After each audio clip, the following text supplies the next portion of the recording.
Hey, namaskar everyone. So, कैसे हो? I wish and I hope you are doing perfectly fine. Just be safe, be joyful and keep smiling. Just be safe, be joyful. चलो आओ भैया शुरू करते हैं. Okay, we're continuing with class 12 physics electrostatic unit chapter 1 में है अभी भी हम लोग electric charges and field. ये है हम लोग का lecture 8 जहाँ पर हम लोग डिस्कस करेंगे गॉस थ्योरम. ठीक है, और ये गॉस थ्योरम का इंट्रोडक्शन फेज है. आज का लेक्चर होगा वो इंट्रोडक्शन है गॉस थ्योरम के ऊपर. ठीक है, ओके. तो आज हम लोग को पढ़ना है गॉस थ्योरम. बट हम लोग गॉस थ्योरम को समझने से पहले दो टर्म्स है. एक है area which is actually a vector quantity. जो टर्म एरिया है is actually a vector quantity. ये चीज को समझेंगे लोग, then will understand what is actually electric flux. First area vector then electric flux. जब हम लोग ये दो चीज को समझ जाएंगे कि electric flux and area vector, उसके बाद will be in a situation to understand what is actually Gauss theorem. Gauss theorem में हम लोग उसका स्टेटमेंट को समझेंगे, उसका डिराइवेशन करेंगे और उसका इंपॉर्टेंट फीचर्स को समझेंगे. गॉस थ्योरम से इंपॉर्टेंट पॉइंट्स क्या है, व्हाट आर द इंपॉर्टेंट, जो फॉर्मूला देता है मुझे वो, what are the important aspects of that formula. ठीक, ग्रेट. और इससे जो पहला वाला क्लास था प्रीवियसली हम लोग ने क्या पढ़ा था, हम लोग ने पढ़ा था कंटिन्यूअस चार्ज डिस्ट्रीब्यूशन. मतलब कि उससे पहले मतलब कि अब तक इसके पहले तक हम लोग ने डिस्क्रीट सिस्टम पढ़ा था. फिर हम लोग देखा कि कंटिन्यूअस चार्ज डिस्ट्रीब्यूशन, जब चार्जेस बहुत क्लोजली स्पेस्ड हो जाए, एक स्मॉल रीजन में charges are very closely spaced in a continuous manner, उस केस में हम लोग बोलते हैं कि charge are in a continuous distribution. इसका तीन तरह का कैटेगरी हो सकता है. एक था लीनियर, एक था सरफेस और एक था वॉल्यूम. अगर लीनियर चार्ज डिस्ट्रीब्यूशन है तो उसका एक क्वांटिटी था जिसको बोलते थे lambda, which is charge per unit length. अगर सरफेस चार्ज डिस्ट्रीब्यूशन है तो उसका एक पैरामीटर था जिसको बोलते थे हम लोग sigma, charge per unit area. और अगर वॉल्यूम चार्ज डिस्ट्रीब्यूशन था इसका एक पैरामीटर था जिसको बोलते थे rho, which was charge per unit volume. इसको ऐसे भी लिख सकते थे dq by dl, dq by ds या फिर dA, जो आपको सही लगे. एंड ये था dq by dv.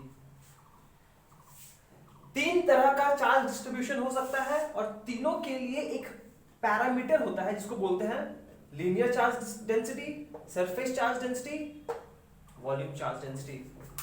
ठीक है, आई होप. और उसका एक क्वेश्चन सॉल्व किए थे लोग, दैट्स इट. ठीक है, तो अब क्या करेंगे हम लोग, अपना पढ़ाई शुरू करते हैं. शुरू कर दिया था लेट किस बात का. एक बात हम फिर से एम्फसाइज करना चाहेंगे कि एक कंटिन्यूअस चार्ज डिस्ट्रीब्यूशन की वजह से नेट इलेक्ट्रिक फील्ड कैसे निकाले थे हम लोग. जो टोटल चार्ज है उसमें से एक छोटा सा d q amount of charge consider कर लेंगे, इसके वजह से नेट इलेक्ट्रिक फील्ड निकाल लेंगे. और अगर मुझे टोटल इलेक्ट्रिक फील्ड निकालना है तो फिर उस वैल्यू को इंटीग्रेट कर देंगे. That's it. छोटे चार्ज की वजह से कितना इलेक्ट्रिक फील्ड है, अगर इस इलेक्ट्रिक फील्ड को हम इंटीग्रेट कर दें तो मुझे नेट इलेक्ट्रिक फील्ड मिल जाता है. जी हाँ, आइए चलिए शुरू करते हैं हम लोग. देखिए, हम लोग को पहले समझना है एरिया वेक्टर क्या होता है. सिंपल सा बात है. मान लीजिए आपके पास, चलो सिंपल सा काम करते हैं. ये एक फ्लैट सरफेस है, ये एक फ्लैट सरफेस है. ठीक है, ऊपर का ये एक फ्लैट सरफेस है जो ऐसे रखा गया है. ये वाला सरफेस का बात कर रहे हैं हम. ठीक है, सच दैट इसका लेंथ मान लीजिए 10 मीटर है और इसका ये ब्रेथ 2 मीटर है. ठीक ठीक. उस सेंस में इस एरिया का मैग्नीट्यूड कितना होगा. ये जो सरफेस एरिया है, सरफेस एरिया यहां पर नहीं लिखेंगे हम, यहां पर लिखेंगे प्लीज. इस केस में इस फिगर का जो ऊपर का टॉप सरफेस एरिया है, टॉप का बात हो रहा है, top surface area, top surface area चलिए इसको हम S से रिप्रेजेंट करेंगे। इसका मैग्नीट्यूड होगा, सिंस ये जो फ्लैट सरफेस है एक रेक्टेंगल है, रेक्टेंगल का एरिया क्या होता है एकदम पता है ना, length into breadth, length into breadth, इसका वैल्यू आ जाएगा 10 इंटू 2 20 मीटर स्क्वायर। ठीक है, अब देखिए क्या बोला जा रहा है आपको एक्चुअली में कि ये एक ऐसा फ्लैट सरफेस था जिसका ब्रेथ 2 मीटर है, लेंथ 10 मीटर है। तो ये जो ऊपर का एरिया है, सरफेस है, इसका एरिया होगा 20 मीटर स्क्वायर। बट एरिया एक वेक्टर क्वांटिटी है। But the point is, the important point two note is that area is a vector quantity. ठीक है, देखिए एरिया का मैग्नीट्यूड निकालने हम लोग को बचपन से आता है, बचपन से करते हैं हम लोग। बट इंपॉर्टेंट बात यह है कि एरिया एक वेक्टर क्वांटिटी है। अब अगर ये एक वेक्टर क्वांटिटी है तो इसका डायरेक्शन क्या होगा ये समझना जरूरी है। ऑब्वियसली अगर एक फिजिकल क्वांटिटी एक वेक्टर है, उसका डायरेक्शन क्या है वो समझना हम लोग का। Is a vector quantity whose direction is normal, normal word use कीजिए या फिर perpendicular, perpendicular to the plane of plane surface, perpendicular to the is perpendicular to the surface area, plane of the surface area, perpendicular to the surface area, perpendicular to the surface। चलो इतना काम चल जाएगा। Normal is normal to the surface. ठीक है, तो कहने का बात ये है कि ये अगर मेरा नॉर्मल सरफेस है तो इसका वेक्टर होगा, इसका जो डायरेक्शन होगा वो इस तरफ होगा, नॉर्मल टू द सरफेस। ये सरफेस है, ये नॉर्मल ऊपर की तरफ। इसका मतलब ये हुआ कि इसका जो वेक्टर होगा वो इस तरफ होगा, n कैप। तो उस केस में जो s है, therefore जो एरिया है वो एक्चुअली में एक वेक्टर क्वांटिटी है, उसका होगा s का mod into unit vector n, where n is a unit vector normal to the surface। ये n क्या है? n is the unit vector normal to the surface, normal to surface। Magnitude तो हम लोग को निकालने आता ही है, बस इसका बात करना था हम लोग को, सो दैट ये एंगल 90 डिग्री होगा।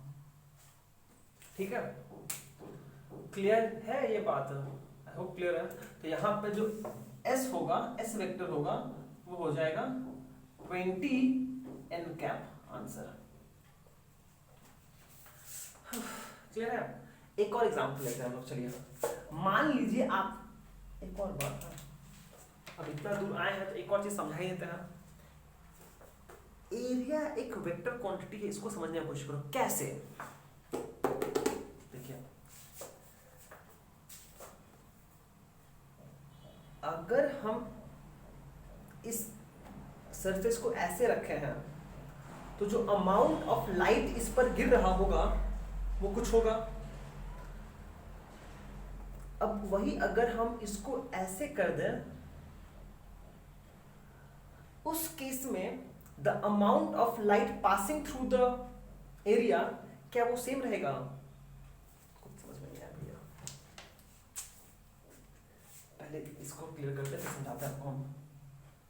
मान लीजिए एक सर्कुलर सरफेस है, एक फ्लैट लैमिना है जिसका रेडियस है r, और ये उसका सरफेस है, ये उसका सर्कुलर सरफेस है। तो इसका एरिया कितना होगा?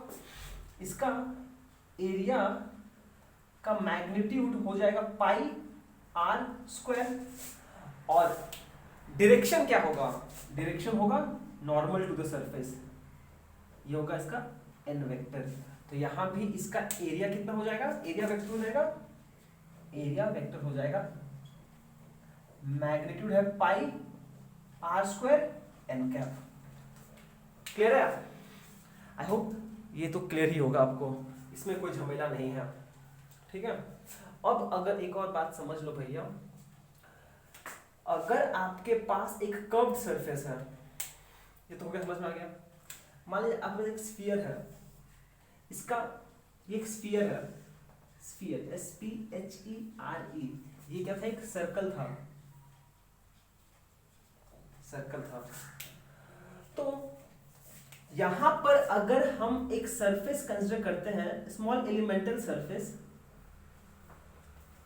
तो इसका नॉर्मल कैसा होगा? इसका नॉर्मल होगा वो लाइन जो सेंटर से पास करता हो।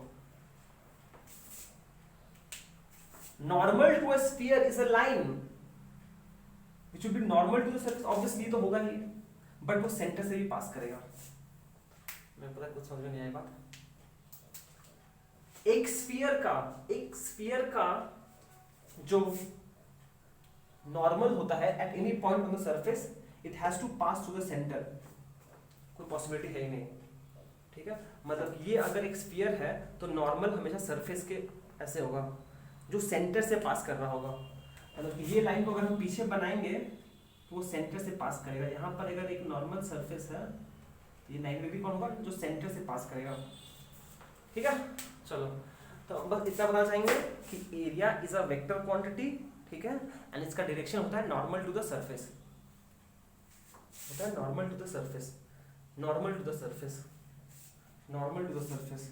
यहाँ पर अगर हम एक सरफेस कंसीडर करें तो यहाँ पे जो नॉर्मल बनेगा वो होगा वो लाइन जो ऐसे पास करे, ये होगा नॉर्मल टू द सरफेस। और दोनों सेम नहीं होगा, कुछ अलग अलग होगा, ये अलग होगा, ये N1 हो गया, ये N2 हो गया। ठीक, क्लियर है? चलो अब हम लोग नेक्स्ट टॉपिक पे मूव करते हैं। चलिए नेक्स्ट टॉपिक पे मूव करते हैं, इलेक्ट्रिक फ्लक्स। इलेक्ट्रिक फ्लक्स जिसका सिंबल है phi E, phi for flux, E लिखा हुआ है इलेक्ट्रिक फ्लक्स के लिए, फाई ई। ठीक है, अच्छा पहले समझो इलेक्ट्रिक फ्लक्स क्या होता है। इलेक्ट्रिक फ्लक्स मतलब सिंपली क्या होता है कि आपके पास यहाँ पर एक एरिया है, एक सरफेस एरिया है। इस सरफेस एरिया से, मेरी बात समझ लो, इस सरफेस, कोई भी सरफेस एरिया से कितना इलेक्ट्रिक फील्ड लाइंस पास कर रहा है,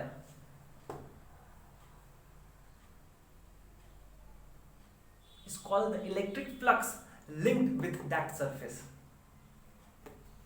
तो फिर इतना समझ में आया कि इलेक्ट्रिक फ्लक्स सरफेस पे डिपेंड करता है, सरफेस का एरिया पे डिपेंड कर रहा है। कोई भी ऑब्जेक्ट से इलेक्ट्रिक फ्लक्स कितना पास कर रहा है वो डिपेंड करता है इसका एरिया पे। पहला बात तो ये है, ठीक है। और एक प्रॉपर डेफिनेशन देने के लिए हम लोग क्या बोलते हैं कि the electric flux linked with any surface, electric flux linked with any surface, एक particular surface is defined as the number of electric field lines passing through a unit surface area। कितना इलेक्ट्रिक फील्ड लाइंस एक surface से गुजर रहा है पर unit area से, surface being held normal to the electric field. ये important है, ये भी इंपॉर्टेंट है please. Surface being held normal to the electric field lines। समझ में आया? चलिए केस समझते हैं पहले इसको। सी, जब मेरा फील्ड लाइंस यूनिफॉर्म है, यूनिफॉर्म फील्ड लाइंस, चलो हटाओ यार, तामझाम नहीं करेंगे हम लोग। कैसे बताएं आपको? 3-4 केस का, अच्छा कैसे समझ पाए? केस वन, जब ऐसा कुछ है, मान लीजिए ये एक नॉर्मल सरफेस है, ऐसा है। जब भी हम ऐसा फिगर बना रहे हैं, मतलब आपको समझना पड़ेगा कि मेरा ऑब्जेक्ट ऐसे रखा हुआ है, मेरा सरफेस ऐसे रखा हुआ है। अब हो क्या रहा है कि यहां से इलेक्ट्रिक फील्ड आ रहा है, टक टक टक टक, और फिर यहां से बाहर निकल रहा है।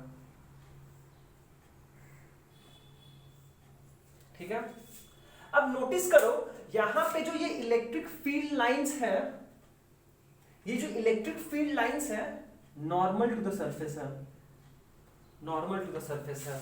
मतलब कि जो इलेक्ट्रिक फील्ड लाइंस ऐसे सरफेस पे आ रहा है वो इसको ऐसे आके स्ट्राइक कर रहा है, एंगल 90 डिग्री बना रहा है। तो इस केस में इलेक्ट्रिक फील्ड लाइंस कितना है 1 2 3 4, ऐसे समझ सकते हो आप।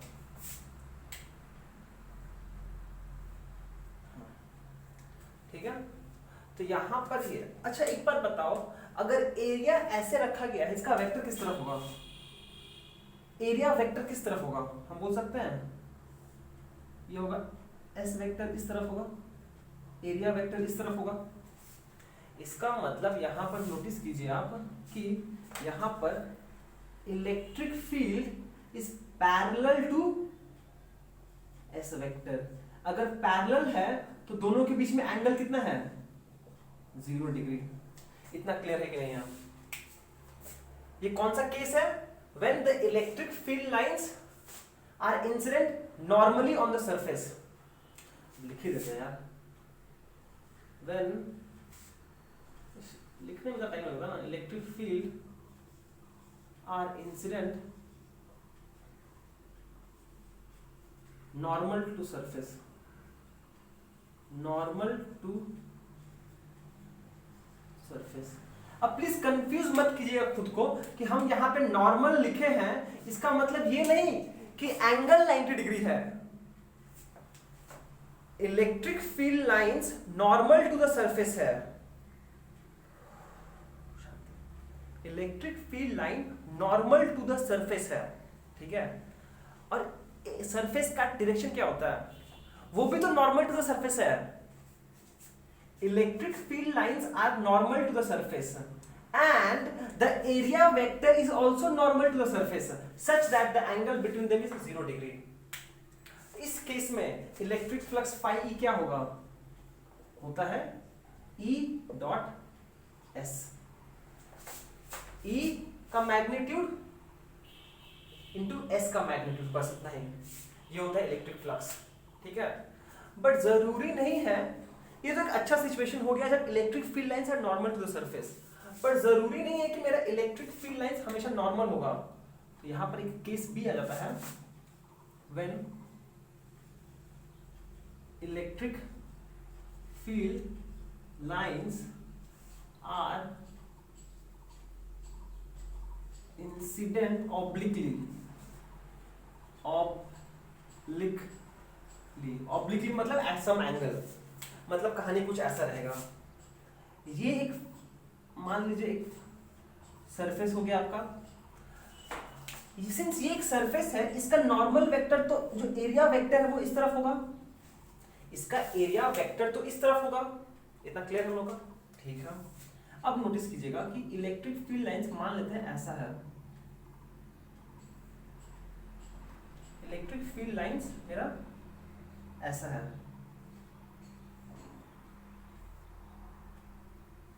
इलेक्ट्रिक फील्ड लाइंस ऐसा है, ये मेरा इलेक्ट्रिक फील्ड लाइंस है E।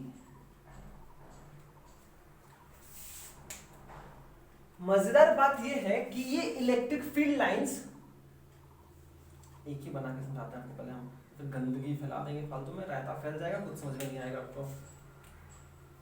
अब देखो मजेदार बात ये है कि electric field lines normal to the surface नहीं है, but it makes an angle theta with the normal to the surface.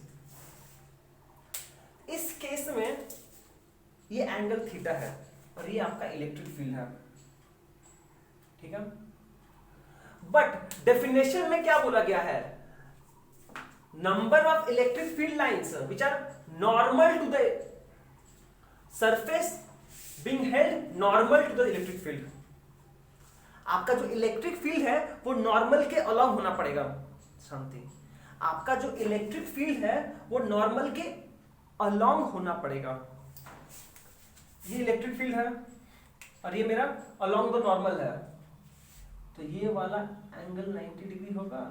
तो हम इसका प्रोजेक्शन ले लेंगे, इस इलेक्ट्रिक फील्ड का प्रोजेक्शन ले लेंगे, वो कितना हो जाएगा E cos थीटा। तो इस केस में यहां पर जो इलेक्ट्रिक फ्लक्स है फाई ई वो हो जाएगा E cos theta into S, मतलब हो जाएगा ई एस कॉस थीटा। और क्या आपको याद है ए डॉट बी क्या होता था, रिकॉल कीजिए।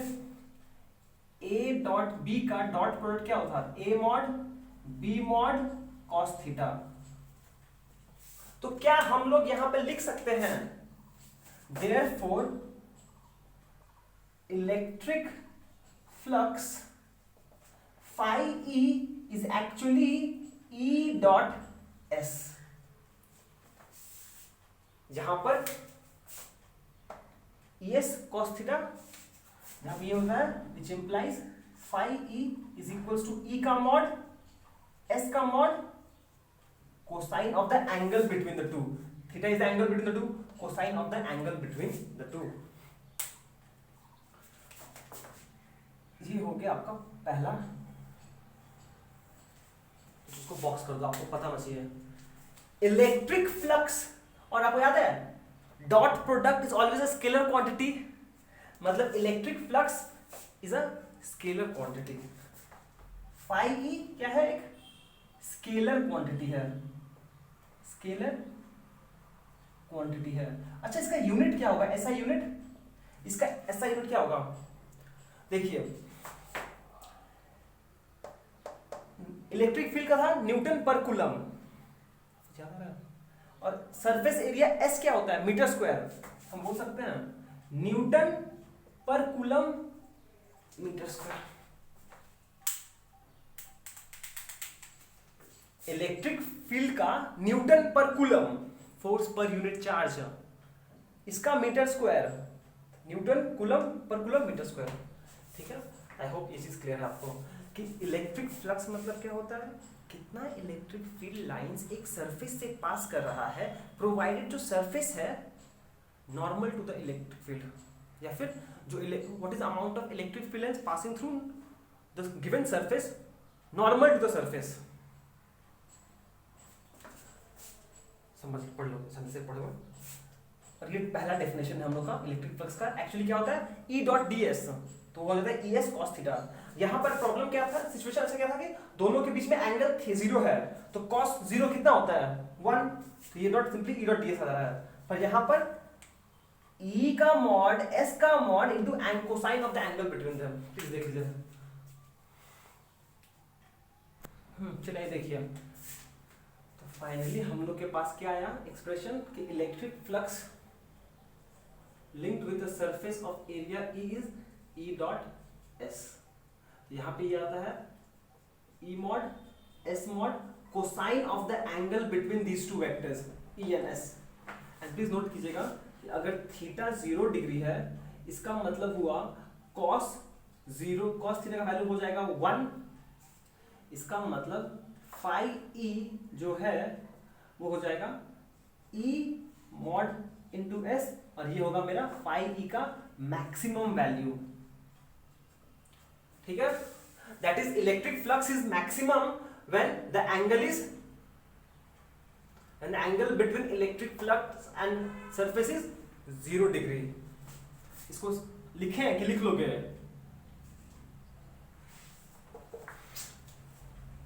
is maximum when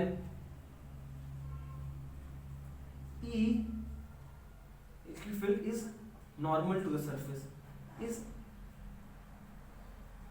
electric field is normal to the surface, normal to surface। अब प्लीज फिर से हम पिन पॉइंट कर दे रहे हैं, नॉर्मल लिख रहे इसका मतलब ये नहीं कि 90 डिग्री है। नॉर्मल कहने का मतलब है कि the electric field is incident normally. Since electric field is incident normally, area vector is also normal to surface, फिर दोनों ही 0 डिग्री। एंड प्लीज नोट कर लीजिए, अगर थीटा 90 डिग्री है विच इंप्लाइज कॉस थीटा का वैल्यू हो जाता है 0, विच इंप्लाइज जो फ्लक्स है वो 0 होता है, विच इज फाई ई का मिनिमम। नहीं, ये मिनिमम नहीं है, नेगेटिव भी हो सकता है, will not go into that. Phi 0 होता है। तो इलेक्ट्रिक फ्लक्स 0 कब होता है? इस केस में क्या हो रहा है कि मेरा इलेक्ट्रिक फ्लक्स ऐसे बना हुआ है, मेरा इलेक्ट्रिक फ्लक्स ऐसे है, क्या ट्राई करते हैं, छोटा करने के बाद होता ही नहीं है भैया, क्या करें बोलो। ये मेरा नॉर्मल है और सरफेस भी इस तरफ है और इलेक्ट्रिक फील्ड भी इस तरफ है, मतलब कि electric field is normal to the surface. यहाँ पे क्या हो रहा है मेरा, इसका मतलब क्या है कि मेरा सरफेस ऐसा है, इलेक्ट्रिक फील्ड तो ऐसा है ही, पर सरफेस ऐसे रखा हुआ है, सरफेस ऐसा रखा हुआ है और ये इलेक्ट्रिक फील्ड है।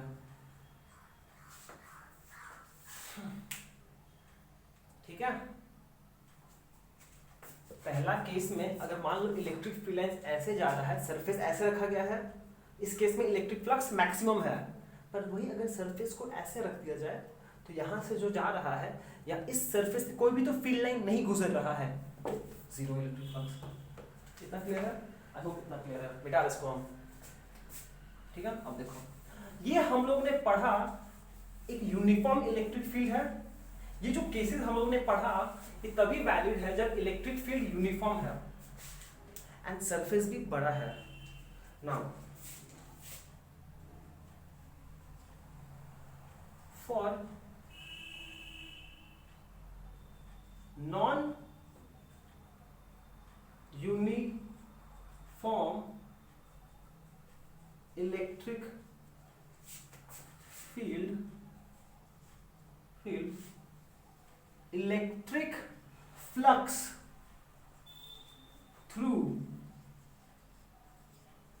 a differential elemental area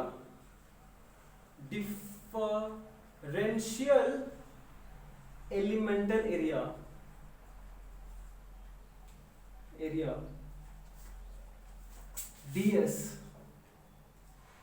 is क्या हो जाएगा, ये हो जाएगा d phi e which is equals to e dot ds।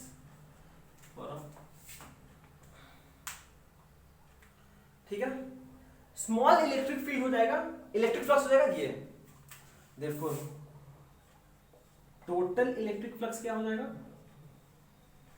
Total electric flux हो जाएगा phi e which is equals to integration of d phi e। ठीक है, और यहां पे इंटीग्रेशन किसके ऊपर होगा, इंटीग्रेशन होगा मेरा क्लोज्ड सरफेस के ऊपर। तो ये हो जाएगा integration over closed surface e dot D S, ये हो जाएगा इलेक्ट्रिक फ्लक्स।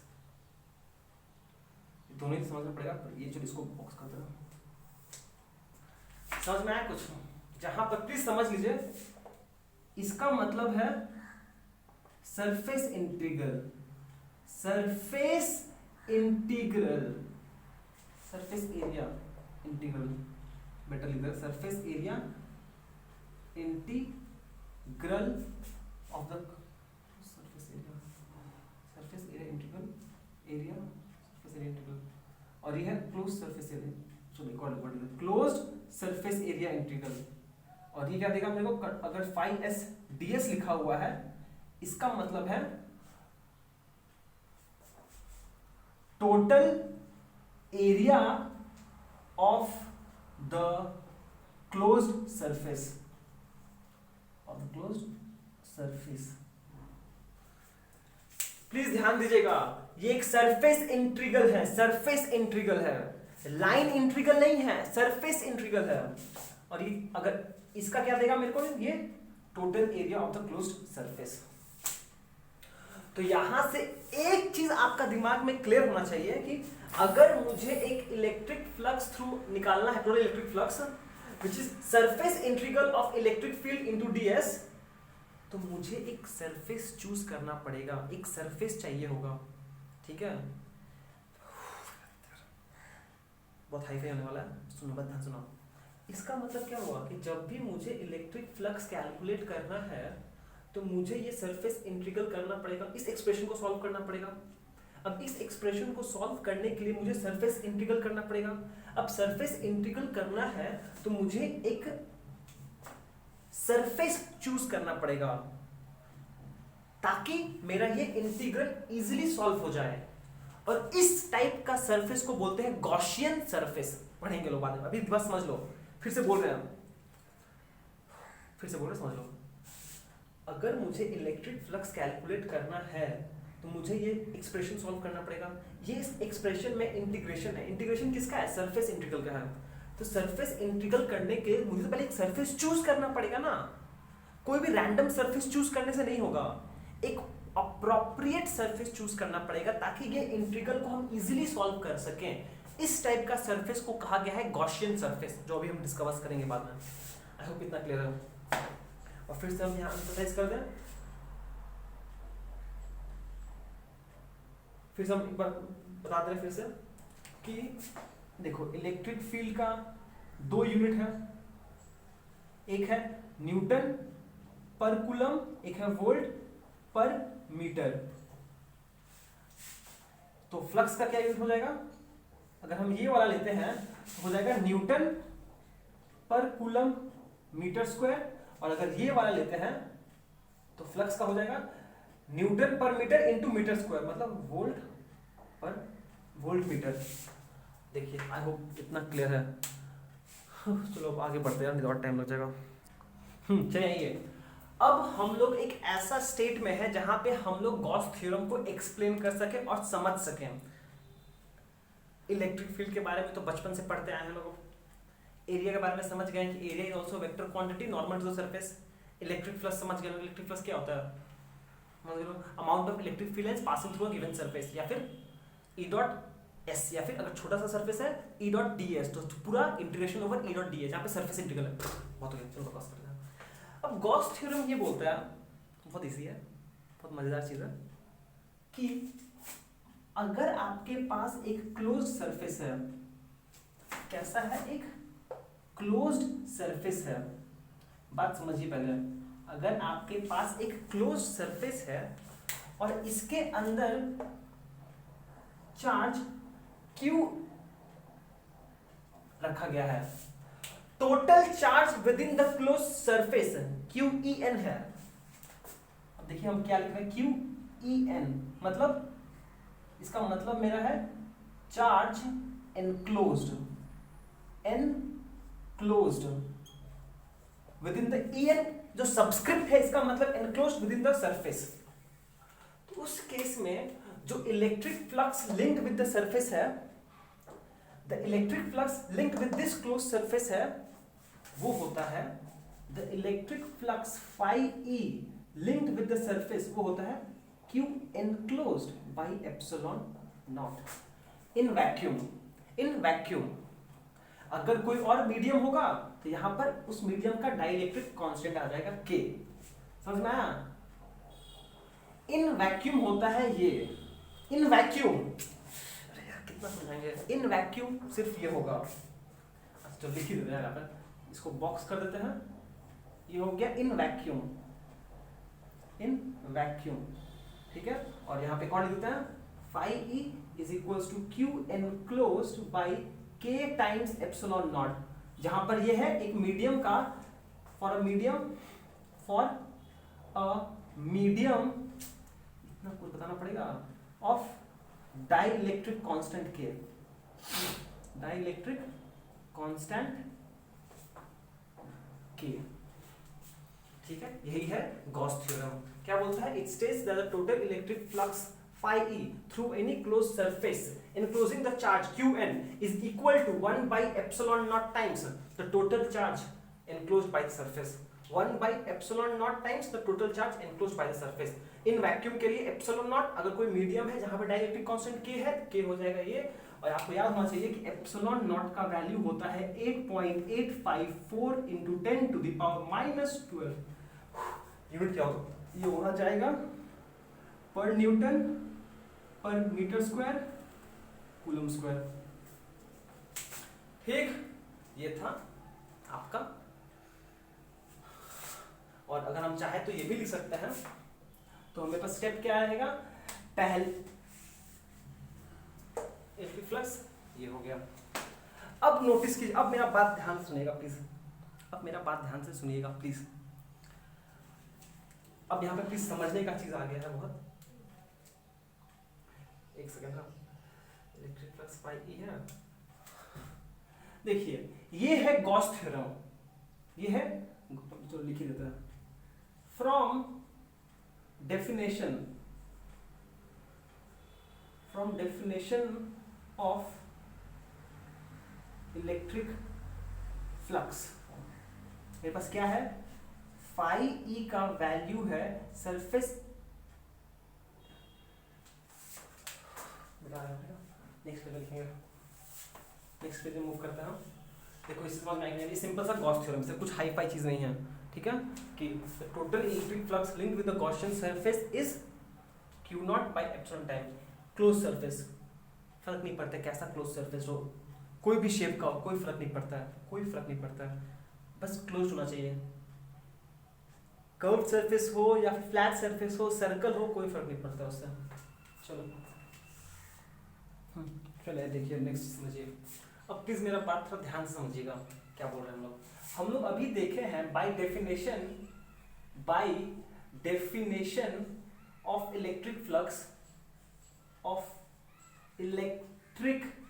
फ्लक्स, हम लोग क्या देखे कि इलेक्ट्रिक फ्लक्स का डेफिनेशन होता है ये रिलेशन, प्लीज ये चीज मेरा बात समझने की कोशिश करिएगा ध्यान से, ये हो गया इलेक्ट्रिक फ्लक्स का एक्सप्रेशन, ठीक है, जहां पर ये महाशय क्या रिप्रेजेंट कर रहे हैं, ये महाशय क्या रिप्रेजेंट कर रहे हैं, रिप्रेजेंट कर रहे हैं closed surface integral, closed surface integral,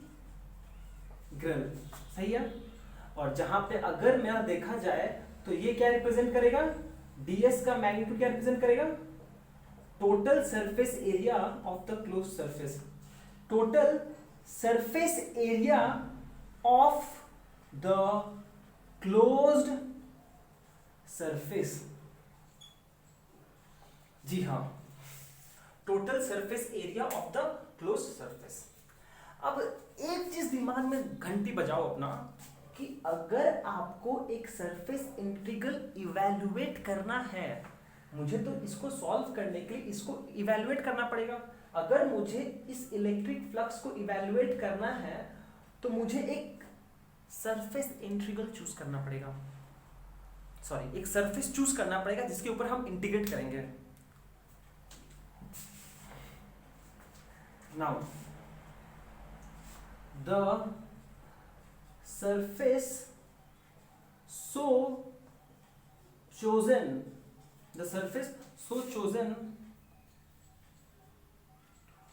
to evaluate phi e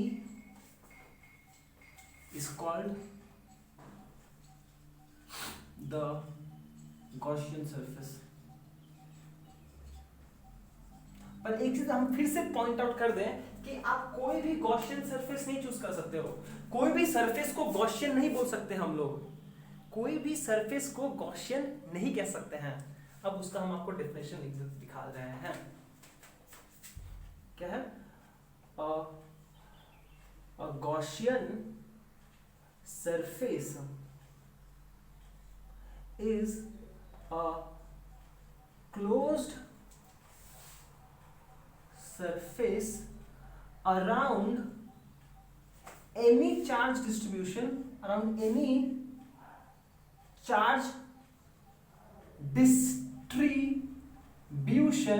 ध्यान दीजिएगा, ये डेफिनेशन है, a Gaussian surface is a closed surface around any charge distribution, ये सिंपली एक क्लोज सरफेस है कोई भी चार्ज डिस्ट्रीब्यूशन के आसपास, such that number 1 point, electric field at any point on the surface, on this surface has the same magnitude,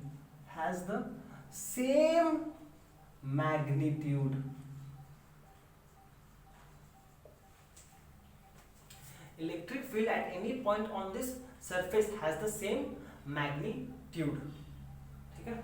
और दूसरा क्या बोल सकते हैं हम,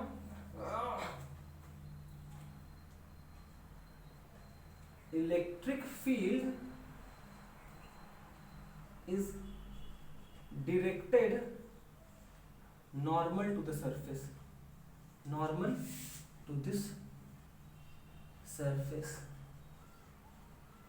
is directed normal to this surface, that is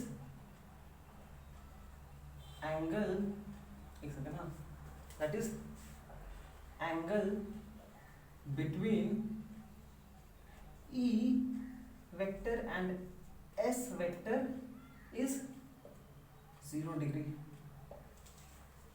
देखिए ये हो गया आपका, यहाँ पर कहानी खत्म। देखिए ये मैंडेटरी नहीं है, मैंडेटरी नहीं है, प्लीज समझ लीजिए, ये चीज ना मैंडेटरी नहीं है, ये दोनों चीजें। पर हम लोग क्या करेंगे, हम लोग जिस लेवल पे हैं अभी, यहाँ पर हम लोग इस टाइप को लेके सॉल्व करेंगे। सरफेस कैसा भी हो सकता है, कोई प्रॉब्लम नहीं है, पर अगर हम एक ऐसा सिंस सरफेस चूज करने का ऑप्शन है मेरे पास, तो हम एक ऐसा सरफेस चूज करेंगे। अगर सरफेस चूज करने का ऑप्शन मुझे दिया ही गया है, तो हम एक ऐसा सरफेस चूज करेंगे ताकि मेरा ये इवैल्यूएशन ऑफ दिस इंटीग्रल आसान हो जाए।